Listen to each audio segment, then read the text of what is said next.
நாம் இப்போ இருக்கிற இடம் எங்கே அப்படின்னு பார்த்தீங்கன்னா, கன்னியாகுமரி மாவட்டத்தில் பறக்கை அப்படிங்கிற ஊரில் இருக்கக்கூடிய மதுசூதன பெருமாள் கோவில் முன்னாடி தான் நின்றுட்டுருக்கோம்.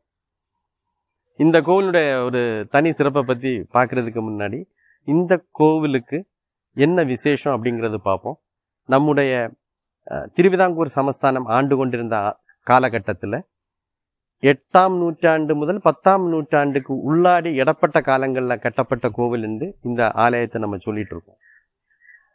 இந்த ஆலயத்தினுடைய தனி சிறப்பு, திருவிதாங்கூர் சமஸ்தானம் ஆண்ட காலத்தில் 2 பெருமாள் கோவிலில் இருந்து தான் கடலுக்கு இறைவனை ஆராட்டுக்காக அழைத்து செல்வது.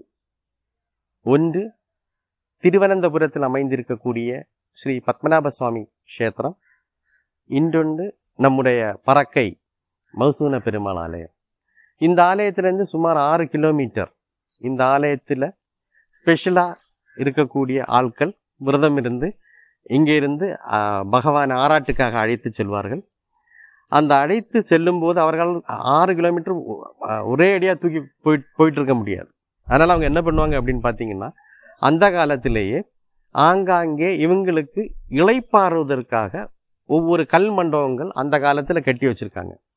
ஆனால் இன்றைக்கி நாம் அதை தேடி போனால் கல் மண்டபங்களே காண முடியலை. ஆனால் இதற்கு இடையில் நமக்கு ஒரு கடைசி அந்த கடல் பக்கத்தில் போகும்போது உள்ள மண்டபத்துக்கு முன்னாடி இளைப்பாறுதல் எடுக்கக்கூடிய ஒரு மண்டபம் இப்போ மண் மூழ்கி மண்டபம் அப்படிங்கிற பேரில் இப்போ மண்ணில் இருந்து துலங்க ஆரம்பிச்சிருக்கு, வெளிவர ஆரம்பிச்சிருக்கு. நம்முடைய மக்கள், அந்த பகுதி மக்கள் அதை இப்போ வெளியே கொண்டுறதுக்கு உண்டான முயற்சிகள் எடுத்துகிட்டு இருக்காங்க. இந்து அறநிலைத்துறையும் அதில் தன்னுடைய விஷயத்தை அருமையாக பண்ணிகிட்டு இருக்காங்க. இப்போதான் அந்த காணாமல் போன மண்டபம் ஆராட்டு ரோடிலேயே இப்போது இருக்கிறது. ஆனால் துரதிருஷ்டம் என்ன என்றால், இந்த ஆலயத்திலிருந்து இப்போது ஆராட்டு அந்த வழியாக செல்வதில்லை. இதுதான் இதனுடைய சிச்சுவேஷன். ஸோ இப்போ நாம் அந்த மண்மூழ்கி மண்டபத்தை எடுப்பது தான் நம்முடைய ஃபோக்கஸ் பண்ணுறது தான் நம்முடைய விஷயம். நம்முடைய அரசாங்கத்துக்கும் நம்முடைய இந்து அறநிலைத்துறைக்கும் அந்த விஷயங்களை கொஞ்சம் ஃபாஸ்ட்டாக பண்ணணும் அப்படின்னு அந்த ஊர் மக்கள் விரும்புகிறாங்க. அந்த ஒரே காரணத்துக்காக தான் இப்போ நாம் இதை ஒரு வீடியோவாக எடுத்து போட போகிறோம். இத்தனை ஆண்டு காலம் கிட்டத்தட்ட நம்மள்கிட்ட தகவல் சொன்ன அந்த நபருக்கு பார்த்திங்கன்னா கிட்டத்தட்ட ஒரு 70 வயசு இருக்கும். அவருடைய அறிவுள்ள காலத்துலேயும் அவர் அந்த மண்டபத்தை பார்த்ததில்லை. ஆனால் இப்போ என்ன அப்படின்னு பார்த்தீங்கன்னா, சின்ன கல் அப்படின்னு நினச்சி மக்கள் விளையாட்டுத்தனமாக அந்த இடத்த மண்ணை நீக்க ஆரம்பித்தாங்க. இப்போ அதுக்குள்ளாடி இருந்து ஒரு அழகான ஒரு மண்டபம் வந்திருக்கு. அந்த மண்டபம் எது அப்படின்னு பார்த்தீங்கன்னா, நம்முடைய பறக்கை மதுசூதன பெருமாள் ஆலயத்திலிருந்து ஆராட்டுக்காக செல்லும்போது இந்த சுவாமியை வச்சு இளைப்பாறுதல் எடுக்கக்கூடிய இடம் அப்படிங்கிறது தான் நம்ம தெரிஞ்சுக்கிட்ட உண்மை.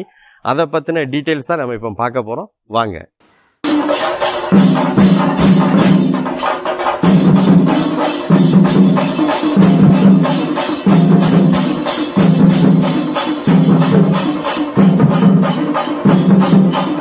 அண்ணே, இந்த மண்மூழ்கி மண்டபம் அப்படிங்கிறத பற்றி உங்களுக்கு தெரிஞ்ச விஷயங்களை சொன்னீங்கன்னா, நீங்கள் இந்த உள்ளூர்காரங்க, நீங்கள் இங்கே பிறந்து வளர்ந்த ஆள், உங்களுடைய பேரும் உங்களுடைய ஊரும் சொல்லிட்டு இதனுடைய விஷயத்தை கொஞ்சம் சுருக்கமாக சொல்ல முடியுமா? சொல்லுங்க. வரதராஜன் என் பேரு. இது நயனாபுதூர் ஊர், நயனாபுதூர்.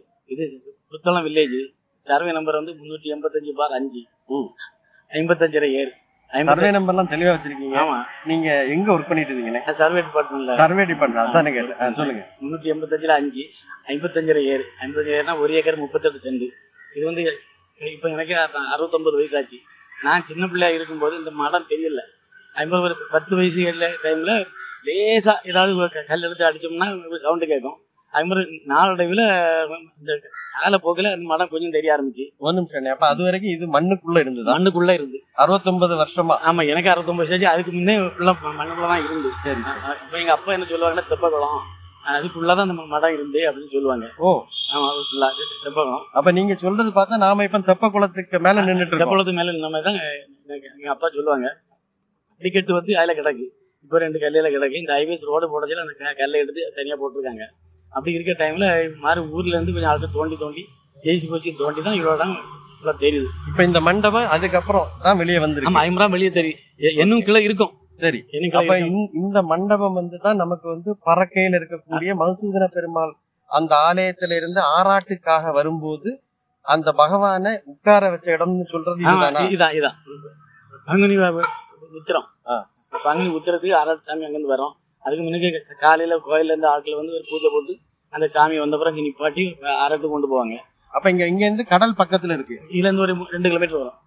2 கிலோமீட்டர். ஐம்பரம் அங்க இருந்து ஆராட்டு முடிஞ்ச பிறகு சாமி இங்க வரும். இங்க நின்றுட்டு ஐம்பரம் எல்லா கோயில்ல இருந்து பூஜை பண்ணைக்கு ஆரம்பிப்பாங்க. அது நட திறக்க மாட்டாங்க. அந்த அளவு பாப்புலரா இருந்தது. இப்ப சாமி இருந்தாலும் வரல, எதுவுமே நடக்கிறது. இந்த ஐயா வணக்கம். இந்த மண்மூலிகை மண்டபத்தை பத்தி உங்களுடைய சின்ன வயசுல அனுபவங்கள், உங்களுடைய எக்ஸ்பீரியன்ஸை கொஞ்சம் எங்க கூட ஷேர் பண்ணுங்க.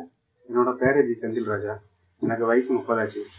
நாங்கள் முன்னாடி இருக்கச்சில் என்ன பண்ணேன், எனக்கு ஒரு 20 வயசு அந்த டைமில் இது ஒரு பாதி மண் நிரம்பி பாதி மண்டபம் மட்டும் இருந்தது. அப்போ நாங்கள் எல்லாருமே தான் விளாடுவோம். அப்புறம்னா அந்த பறக்க மதுசூதன கோயில் இருக்குது பார்த்தீங்களா, அங்கே ஆராட்டு சாமி கொண்டு வருவாங்க. அந்த டைமில் நாங்கள் என்ன பண்ணோம், அங்கே சின்ன சின்ன எங்கள் தோப்பில் உள்ள இதெல்லாம் வருமானத்தை வச்சு இங்கே ஒரு சின்ன ஃபங்க்ஷன் மாதிரி இருப்பாங்க. மறுபடியும் மக்களுக்கு நல்லதான மாதிரி பண்ணிட்டு இருந்தாங்க. அதை மாதிரி பண்ணிட்டு இருந்தாங்கன்னா எல்லாருமே கொஞ்சம் இப்படி பண்ணிட்டு இருந்தாங்க. இப்போ சமீப காலமாக என்னன்னா கொஞ்சம் அழிஞ்சனால யாருமே ஒரு இது படுத்தாம அப்படியே இருக்கு. சரி, இப்போ இந்த மண்டபம் இந்த அளவுக்கு திருப்பி வெளியே வருது அப்படிங்கறத பத்தி என்னன்னா, இந்த மண்டபத்தை பத்தி உங்களுக்கு முன்னோர்கள் அப்பாவோ தாத்தாவோ ஏதாவது சொல்லி விஷயங்களும் உங்களுக்கு தெரியுமா? அம்மா முன்னாடி சொல்லியிருக்காங்க. என்ன சொல்லியிருக்காங்கன்னா, இது முன்னாடி குளத்துல நடந்தனால முன்னாடி எங்க அம்மா அப்பா காலத்துல என்னன்னா சின்ன இதாட்டு இருந்தான். சின்ன இதாட்டு இருக்கிறதுல தெரியல. அதுக்கப்புறம் இடையில கொஞ்சம் ஆட்கள் ஊர்ல உள்ள ஆட்கள்லாம் ஸ்டெப் எடுத்து தோண்டி பார்த்தாங்க. அதுக்கப்புறம் கொஞ்சம் கொஞ்சமா வளர்ந்து இப்போ எனக்கு 30 வயசு ஆச்சு. அந்த டைம்ல இவ்வளவு பெரிய மண்டபமா இருக்கு. அதுக்கப்புறம் எல்லாருமே விளக்கெல்லாம் கொடுத்து பண்ணாங்க. கொஞ்ச நாள் தெய்வத்தை வழிபட்டு பார்த்தாங்க. அதுக்கப்புறம் என்னன்னா யாருமே பராமரிக்க முடியாத அளவுக்கு இந்த கோயில் அப்படி இருக்கு. ஓகே, ரொம்ப சந்தோஷம். இப்போ நாம இதுக்கு எதுக்காக இதை நான் திருப்பி கேட்கிறேன் அப்படின்னா, நமக்கு அந்த போற வழியில மண்மூலிகை மண்டபம் அப்படின்னு ஒண்ணு இப்போ மண்ணுக்கு உள்ள இருந்து தொலைங்கி இருக்கு. அது சரி, பவனுடைய செயல். ஆமா, அது ஆராட்டு ரோட்ல வேற இருக்குது. அப்ப இந்த மண்டபமும் நம்ம ஆலயத்தில் இருந்து போகக்கூடிய பகவானுக்கு உண்டானதா தான் இருந்திருக்கணும்னு நான் நினைக்கிறேன். நீங்க அதை பத்தி என்ன நினைக்கிறீங்க? இது சொல்லி கேள்விப்பட்டிருக்கிறோம். அதாவது மண்மூடி மண்டபம்னு சொல்லுவாங்க. மண்மூடி மண்டபம் ஆராட்டு மண்டபம்னு சொல்லுவாங்க. அது அந்த ஏரியா மண்ணாக இருந்திருக்கலாம், அது மூடி இருக்கும். இப்போ அது நீங்க சொல்லுவது தொலைங்கி இருக்கிறீங்க. அது சரி, கடவுளுடைய செயல். தொலைங்கிறதை பத்தி அது அவருடைய ஒரு செயலாட்டு கேட்டு இது அங்கே போய் ஆராடுவோம். எங்கேயுமே கிடையாது. பத்மநாபசாமி கோயிலையும் கன்னியாகுமரி மாவட்டத்தில் இங்கே தான் கடலில் போய் ஆராடுது. ஆமா, திருவிதாங்கூர் சம்ஸ்தானத்தை பொறுத்த வரைக்கும் நமக்கு 2 இடத்துல தான் இது பண்றாங்க. ஒன்னு அனந்த பத்மநாப சாமி கஷேத்திரம், இன்னொன்னு நமக்கு அங்க பாத்தீங்கன்னா ஆராட்டுக்கு அன்னைக்கு பிளைட்ஸை கூட நிப்பாட்டுவாங்க. அதுக்கப்புறம் அந்த ஆராட்டு முடிச்சதுக்கு அப்புறம் தான் அன்னைக்கு போகும். இங்க எப்படின்னா முந்தி எங்களுக்கு தெரிஞ்ச எங்க அப்பா சொன்ன காலத்துல வாகனத்துக்கு பக்கத்துல யாருமே விட மாட்டாங்க. துணி வச்சு மறைச்சிருவாங்க பகவானை. மூங்கில் வச்சு மறைச்சு தான் கொண்டு போன மாதிரி சொல்லிடுவாங்க. இப்போ அதெல்லாம் அந்த இதுக்கெல்லாம் நம்ம போக வேண்டிய அவசியம் இல்லை. இருந்தாலும் நாங்கள் என்னன்னா அந்த பாரம்பரியத்தை நாங்கள் அந்த இதை நாங்கள் நடத்திட்டு இருக்கோம். ரொம்ப சந்தோஷம். இந்த ஆலயத்தை பற்றின ஒரு அருமையான தகவலை நமக்கு கொடுத்துருக்காங்க. இந்த ஆலயத்தினுடைய சிறப்பு வழிபாடு முறைகளை அமிர்த கலசம் தான் எங்கள் வழிபாடாக நிவர்த்தி. சாமியோட நிவர்த்தி என்னன்னா பிரதான நிவர்த்தி அமிர்த கலசம். வேற எங்கேயுமே அமிர்த கலசம் உங்களால் நிவர்த்தி வச்சு கிடையாது. இங்கே தான் பிரதான நிவர்த்தியும். டெய்லி உள்ள பூஜை கரமுகள் நடந்துட்டு இருக்குது. ரொம்ப சிறப்பு. நல்ல தகவல் கொடுத்துருக்கீங்க. ரொம்ப நன்றி. சரி, தேங்க்யூ சார்.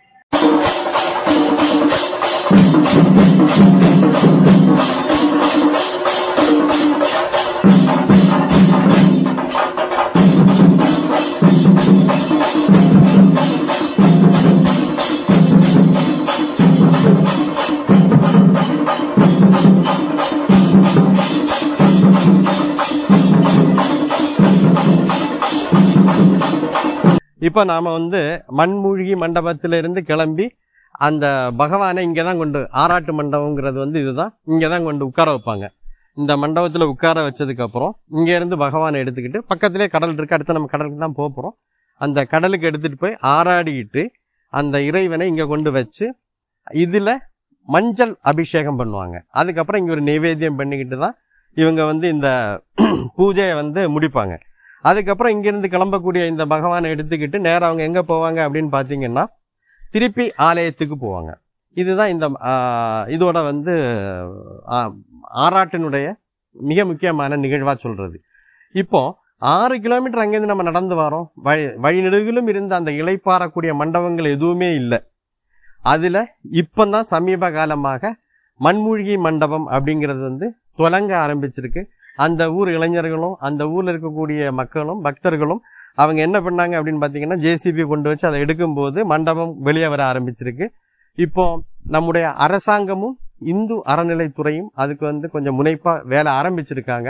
ஆனால் அங்கே இருக்கக்கூடிய பக்தர்களும் மற்றவங்களும் என்ன எதிர்பார்க்குறாங்க அப்படின்னு பார்த்தீங்கன்னா, இந்த வேலையை கொஞ்சம் கூட துரித கதியில் பண்ணணும். இப்போ வந்திருக்கக்கூடிய அரசாங்கம் கொஞ்சம் ஃபாஸ்ட்டாக அதை பண்ணணும். அந்த மண்டபத்தை திருப்பி எடுக்கணும். திருப்பியும் அதே பகுதியிலோட நம்முடைய பகவானை கொண்டு வரணும்னு சொல்கிறாங்க. ஏன்னா இப்போ இந்த ஆராட்டு ரோடு அப்படிங்கிற ரோடை பயன்படுத்துறது இல்லைங்கிற தகவலும் அவங்க சொல்லிட்டு இருக்காங்க. ஸோ இதுக்காக நம்முடைய அரசாங்கமும் இந்து அறநிலைத்துறையும் போதுமான அளவுக்கு நடவடிக்கை கொஞ்சம் கூட துரிதகதியில் எடுத்து நல்ல ஒரு தீர்ப்பு எடுத்து கொடுக்கும்படி அந்த பக்தர்கள் வேண்டுகோள் வைக்கிறாங்க. நாங்களும் அதைத்தான் பண்ணுறோம். இது மாதிரி நிறைய வீடியோஸ் இது மாதிரி உங்களுக்கு நாங்கள் கொடுத்துட்டு இருக்கோம். இதுவரை மறைஞ்சிருக்கக்கூடிய ஆலயங்களெல்லாம் நம்ம வெளிக்கொண்டணுங்கிறது தான் நம்முடைய முயற்சியாக இருக்குது. இது வரைக்கும் நம்முடைய சேனலை சப்ஸ்கிரைப் பண்ணாதவங்க RSA ஃப்ளாஷ் மீடியா அப்படிங்கிற சேனலை சப்ஸ்கிரைப் பண்ணுங்கள்.